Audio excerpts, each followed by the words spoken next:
Subnautica 2 just made Krafton's worst mistake. They sold 2 million copies in 12 hours, and this is the publisher that fired the studio's leadership to avoid a $250 million bonus, and they just watched that bonus trigger in only half a day. And yeah, you guys heard that right. This is what happens when a Korean publisher uses ChatGPT to plan corporate strategy and then loses the court case and then loses the launch. I want to give some quick context here. This channel is about gaming, finance, and the math behind every single studio decision and every acquisition. And honestly, the Subnautica 2 story isn't even a gaming story at this point. It's a case study in corporate self-destruction. You see, Krafton signed a $750 million deal to buy Unknown Worlds back in 2021. $500 million up front and $250 million in an earnout tied to performance. And then they spent 2025 trying to avoid paying the team that built the game that they bought the studio for, and now they have to end up paying it anyway. And the math of this whole situation is absolutely wild. You see, I pulled the actual court filings from Delaware Chancery Court and the SteamDB concurrent player data, Krafton's quarterly earnings reports, and the original acquisition terms from 2021. The numbers here don't just tell you what happened, they tell you what executive decision making looks like when it all goes catastrophically wrong. Everyone is looking at the wrong number here. They see 2 million in 12 hours and they say, wow, what an amazing launch. That's not the story. The story is what those sales just cost Krafton. So here's how the earnout worked. Krafton agreed that if Unknown Worlds surpassed the $69.8 million revenue threshold,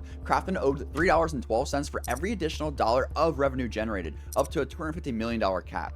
Krafton's own internal models projected the earnout would trigger at 1.67 million copies sold by the end of 2025.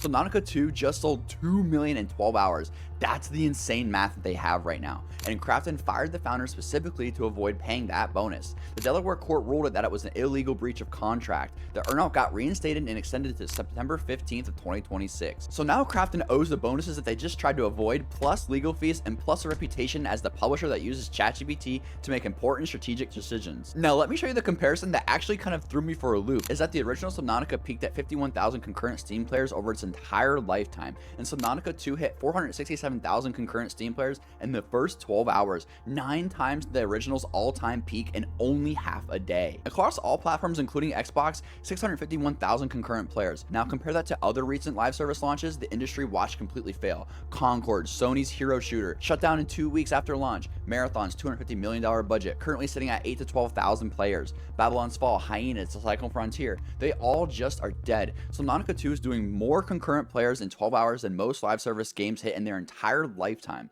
from a team Krafton CEO actively tried to sabotage. That's not just a successful launch, that's a public business school case study. Quick thing here, if you guys want the math that nobody else is running on what actually wins in entertainment, click subscribe. I do daily gaming finance and no copum. Let's get back to it. So there's 3 specific reasons that Krafton's strategy backfired, and none of them required hindsight. All of them are basic corporate governance. You see, number 1, they breached their own contract. The Delaware Chancery Court ruled Krafton fired the founders without valid cause, specifically to seize operational control and avoid the earnout. The judge literally wrote that Krafton, quote, breached the equity purchase agreement by terminating the key employees without valid cause and by improperly seizing operational controls of Unknown Worlds. You can't legally fire executives to avoid contractual payouts. That's not a gray area. That's a textbook contract violation. The court called it a material breach. But the most important thing here is what comes next. Second, they underestimated the demand. Subnautica 2 was Steam's most wishlisted game for over a year. 5 million wishlists, and the original Subnautica built one of the most devoted fan bases in survival gaming.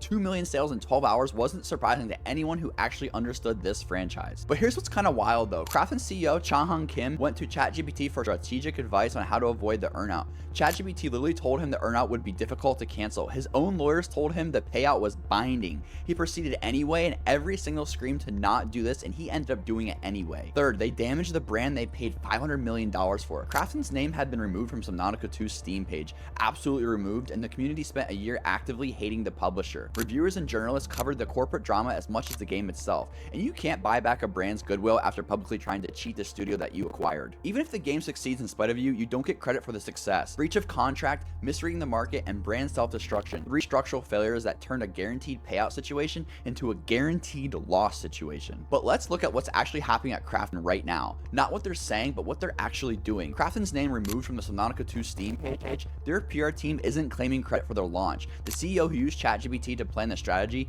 isn't doing interviews anymore. The reinstated Unknown World founders are running their own launch communication. Honestly, Krafton has effectively been pushed out of the franchise that they spent $500 million to actually end up buying. And now they're just a passive shareholder watching the team that they tried to fire collect the bonus they tried to actually avoid. This is what corporate strategy looks like when it actually backfires at full scale. And it's not just expensive, it's actually so embarrassing. And here's my prediction. Specific dates and specific numbers. I think by September 15th of 2026 earnout deadline, Subnautica 2 will have cleared the sales target by multiples. The full $250 million bonus gets paid to unknown worlds, and by the end of 2026, Krafton CEO Chang-Hung Kim faces shareholder pressure or gets replaced. Korean corporate governance doesn't tolerate executive decisions that result in public ChatGPT screenshots and loss of court cases. By 2027, this case gets cited in business school curriculums and as the example of why publishers should not undercut their own acquisitions. And honestly, you can drop in the comments, just grade me on every single one of these and tell me what I did right and wrong. The numbers favor the studios willing to ship what players actually want.